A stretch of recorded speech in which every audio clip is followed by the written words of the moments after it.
Happy birthday નહીં, એક વૃક્ષ વાવો. તળાજા શહેર ભાજપ પ્રમુખ આઈ.કે. વાળાની અનોખી અપીલે જીત્યા લોકોના દિલ.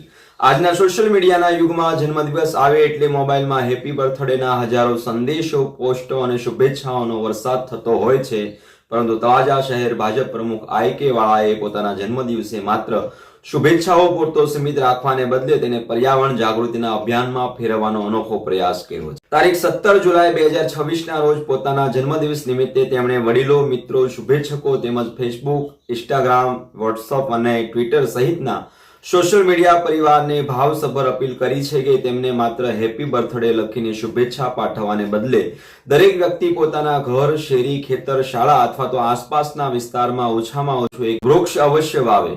ત્યારબાદ તે વૃક્ષ સાથે ફોટો લઈને તેમને સોશિયલ મીડિયા પર ટેગ કરે અથવા તો વોટ્સઅપ મારફતે મોકલે. તેમણે જણાવ્યું કે તેમના માટે આજ સૌથી કિંમતી અને યાદગાર જન્મદિવસની ભેટ રહેશે.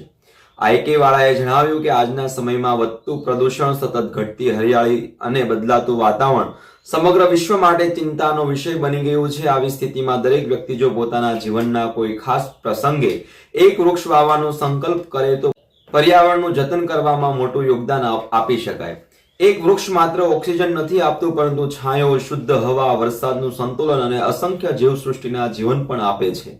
તેમણે વધુમાં પણ જણાવ્યું કે જન્મદિવસની સાચી ઉજવણી ત્યારે જ ગણાય છે જ્યારે તે સમાજને કંઈક સારું આપવાનો સંદેશ આપે. મારા જન્મદિવસ માત્ર ઉજવણીનો દિવસ નહીં, પરંતુ પર્યાવરણ પ્રત્યેની આપણી જવાબદારી નિભાવવાનો દિવસ બને તેવી ભાવના વ્યક્ત કરતા તેમણે સૌને આ હરિયાળા અભિયાનમાં જોડાવા હાકલ કરી છે અને આ અનોખી અપીલને સોશિયલ મીડિયા પર પણ સારો પ્રતિસાદ મળી રહ્યો છે. અનેક લોકોએ તેમના વિચારોને બિરદાવ્યા છે. ત્યારે જન્મદિવસની શુભેચ્છાઓ સાથે વૃક્ષ વાવવાનો સંકલ્પ પણ વ્યક્ત કર્યો છે. સામાન્ય રીતે કેક, ફૂલો અને શુભેચ્છાઓ, સંદેશાઓ સુધી સીમિત રહેતી જન્મદિવસની ઉજવણી અને પર્યાવરણ સંરક્ષણ સાથે જોડાવાનો આ પ્રયાસ લોકો માટે પ્રેરણારૂપ બન્યો છે.